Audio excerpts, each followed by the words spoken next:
En ce temps-là, Jésus disait à ses disciples, « Je vous le dis, si votre justice ne surpasse pas celle des scribes et des pharisiens, vous n'entrerez pas dans le royaume des cieux. Vous avez appris qu'il a été dit aux anciens, tu ne commettras pas de meurtre, et si quelqu'un commet un meurtre, il devra passer en jugement. Eh bien moi, je vous dis, tout homme qui se met en colère contre son frère devra passer en jugement.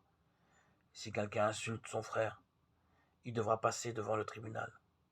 Si quelqu'un le traite de fou, il sera passible de la gêne, de feu. Donc lorsque tu vas présenter ton offrande à l'autel, si là tu te souviens que ton frère a quelque chose contre toi, laisse ton offrande là, devant l'autel. Va d'abord te réconcilier avec ton frère et ensuite viens présenter ton offrande. Mets-toi vite d'accord avec ton adversaire pendant que tu es en chemin avec lui pour éviter que ton adversaire ne te livre au juge, le juge au garde et qu'on ne te jette en prison. Amen, je te le dis, tu n'en sortiras pas avant d'avoir payé jusqu'au dernier sou. Matthieu 5, 20, 26. Jésus nous demande bien plus que d'obéir à des lois, il nous presse de nous réconcilier. Jésus veut qu'il surgisse le meilleur de nous-mêmes. La réconciliation est une urgence pour notre propre paix intérieure, celle des autres et celle de notre monde blessé. C'est comme si Jésus reprenait le prophète Osée. Je veux l'amour, pas le sacrifice, la connaissance de Dieu plutôt que des holocaustes. Tout ce qui retarde la réconciliation rend triste et met notre existence au ralenti.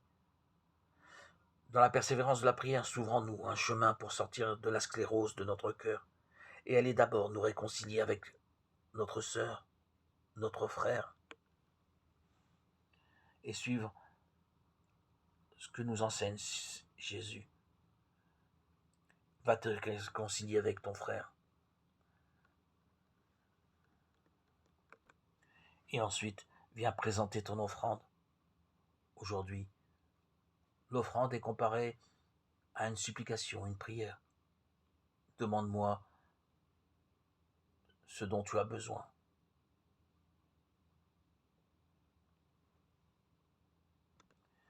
Et la condition en est que Jésus veut que nous soyons en paix avec nos frères, nos sœurs, que nous pardonnions comme lui nous pardonne.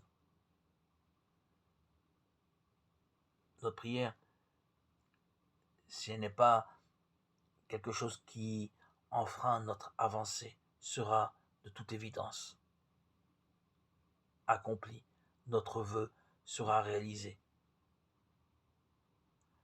La condition sine qua non est d'être en paix, en shalom, avec son entourage, son voisin, son collègue de travail. Ôter de notre cœur toute rancune, tout rejet, toute condamnation de l'autre, toute haine, car cela ne doit pas résider dans le cœur du chrétien. L'amour ne peut pas se propager